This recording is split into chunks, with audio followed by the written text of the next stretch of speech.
What makes this music sound like this? So haunting, mysterious, and somehow unresolved. This work by Vaughan Williams is just one of the many pieces of Western music which uses modes, a scale system dating back to the 9th century, and one that has been used by many composers past and present. In this video, we'll explore what modes are and how they work, their different characteristics, and the way that composers past and present use them. So, what actually is a mode? Simply put, modes are types of scales. In fact, our familiar major and minor scales are both kinds of modes. The really powerful thing about modes is that each type of mode has its own unique sonic character. For example, can you hear the difference between this mode and this one? They both start and end on G. Both could be used to write two very different pieces of music. The difference between these two modes is in the intervals, the gaps between the notes. In this first case, we were using the familiar major scale, but our second scale had a flattened 7th note, giving it a different character. So far so good, but how do we actually build modes? Well, imagine we have a piano in front of us, and let's consider a C major scale, which is made up of the white keys from C to C. The C major scale will be our base, our starting point. Now, to create a mode, we simply need to shift the starting point of our scale. Let's say we want to start from the 4th note of the C major scale, which is F. Starting from F and playing all the white keys up to the next F, we've just created our first mode. This mode is literally a scale using F as its home note, its tonic, but it has a different sound or feel to the traditional major scale, because remember, we're only using the notes from a C major scale. The beauty of modes is that although we're using the same set of notes as a C major scale, when we change our start and ending point, we end up with a completely different feeling.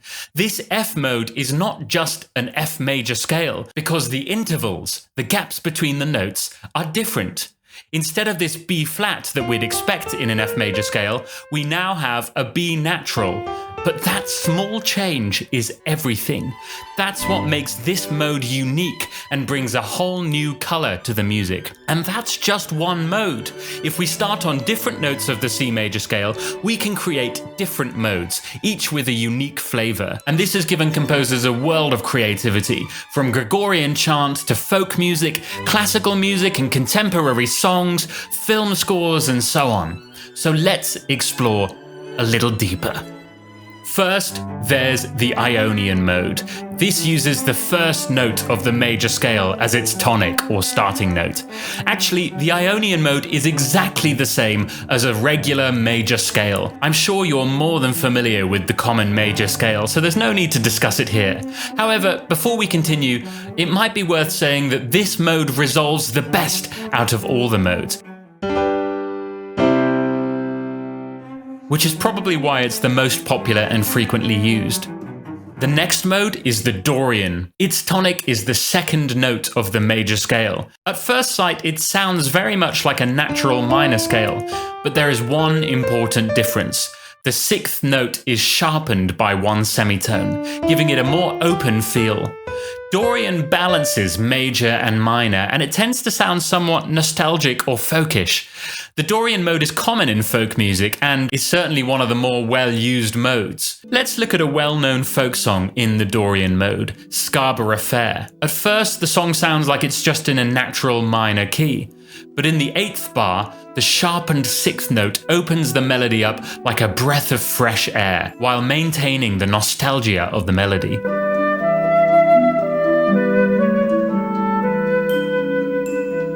While the Dorian mode can sound very wistful, some composers have used it in other ways. Listen to The Royal March of the Lions from Carnival of the Animals by Camille Saint-Saëns.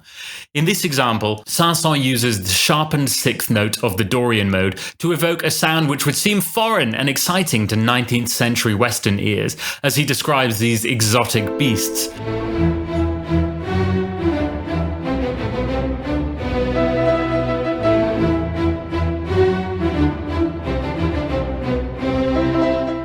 Dorian Mode is also popular in film music. Take Howard Shore's Rohan from The Lord of the Rings. While painting a picture of the rustic nature of the kingdom of Rohan, the Dorian Mode helps to soften the heroism by introducing an element of pathos.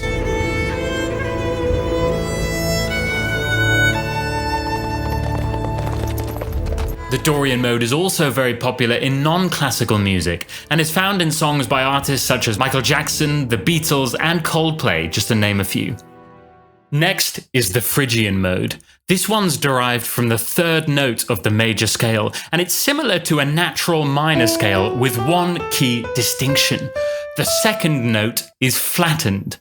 This small semitone difference between the tonic and the second note makes the Phrygian Mode extra spicy compared to the Dorian. Take a look at this example that perfectly encapsulates its intense, edgy persona. Bruckner's Sixth Symphony.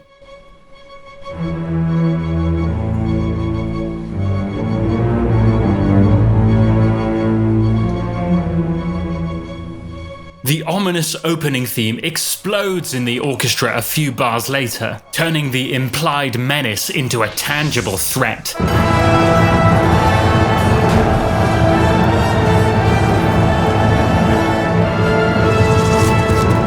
Other composers, such as Tchaikovsky, emphasize the exotic characteristic of the Phrygian Mode. Consider his Arabian dance from The Nutcracker.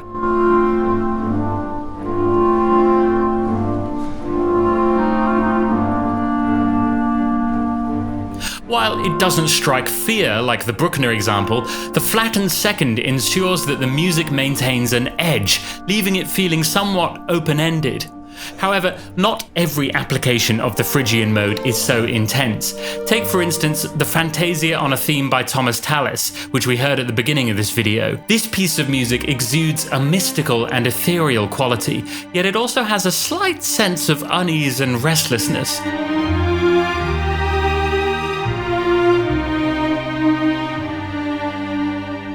Vaughan Williams brilliantly brings out the softer aspects of the Phrygian Mode, crafting an impressionistic canvas with his distinctive harmonies.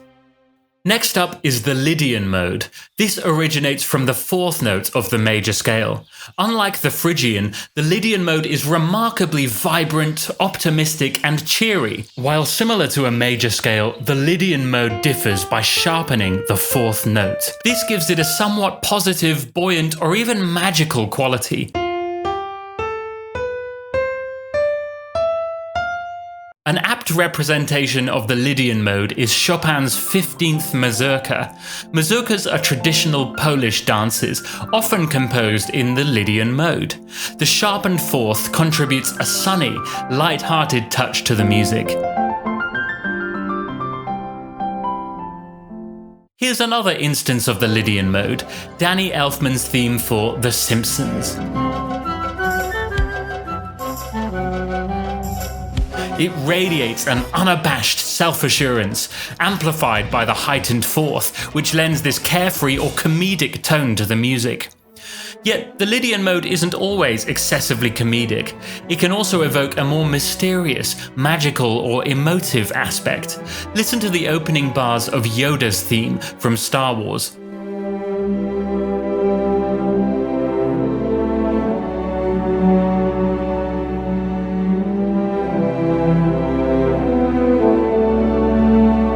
John Williams used the raised fourth to infuse a sense of intrigue into the music, capturing Yoda's wisdom and the complexity of his character. Next, the Mixolydian Mode, based off the fifth note of the major scale. Though this belongs to the major modes, it's not as upbeat as the Ionian or Lydian modes. This shift in mood is due to the seventh note of the scale being flattened compared to the major scale. An iconic instance of the Mixolydian Mode is heard in the last movement of Grieg's Piano Concerto. The contrast between the minor dominant chord and the major tonic chord creates powerful, awe-inspiring harmonies.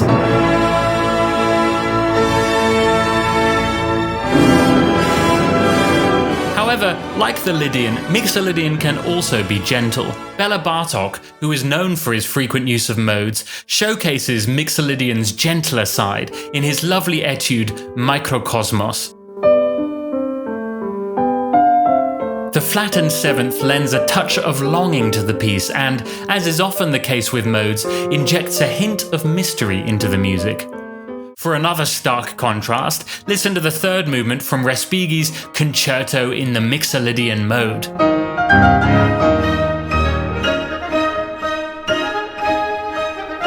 Respighi's employment of the flattened seventh bestows a blithely carefree, bold attitude to the piece, demonstrating another facet of the Mixolydian's persona. The Mixolydian is a staple in rock, pop, and jazz music, and can be heard in a variety of popular songs by artists such as Guns N' Roses, Thelonious Monk, Beyoncé, and many others.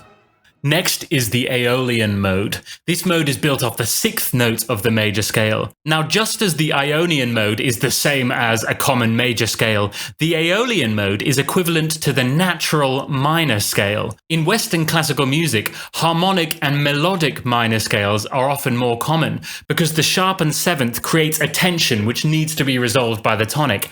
However, the Aeolian Mode's flattened seventh reduces this tension. Nevertheless, it can be really powerfully used. Take, for example, the fourth movement of Dvorak's Ninth Symphony.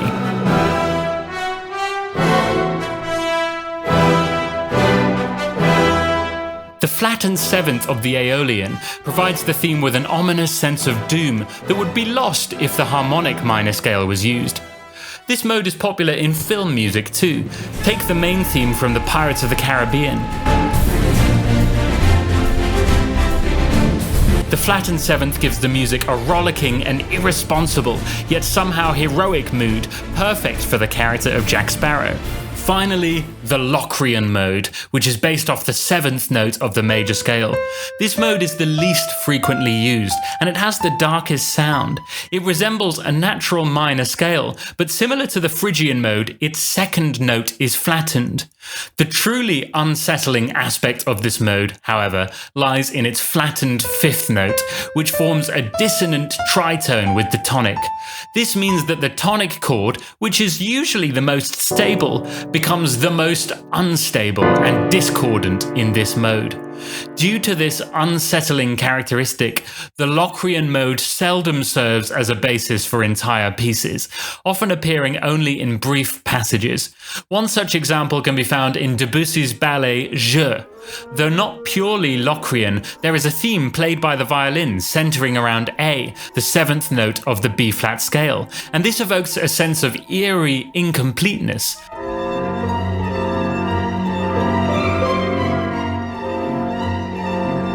Another Locrian section occurs later in that piece, where the entire orchestra emphasizes the seventh note of the scale in various ways, contrasting it against the tritone note, B.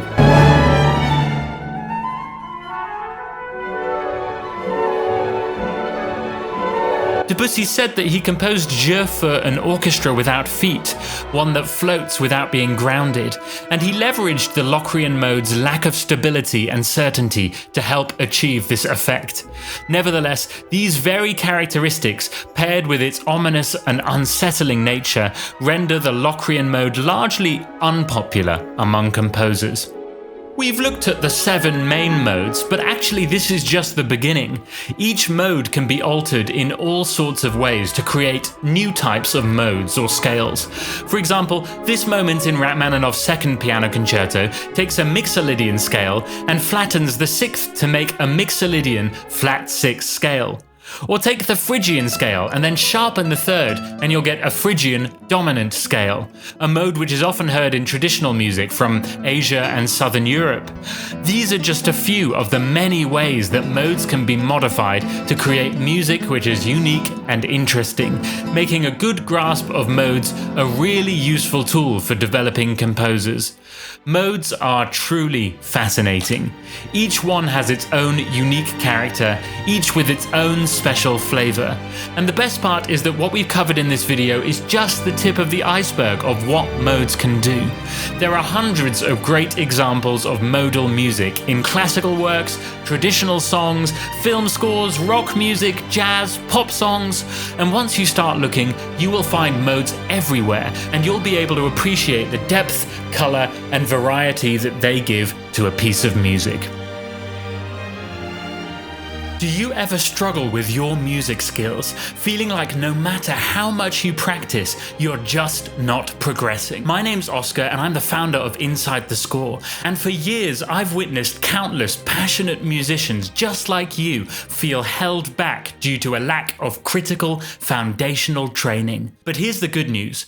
There is a solution that has helped hundreds to fast track their growth. And if you're ready to elevate your musicianship to levels you never thought possible, and to do it quickly, I've prepared a unique and free training just for you. So tap into your true potential and click the link below to embark on this transformative musical journey.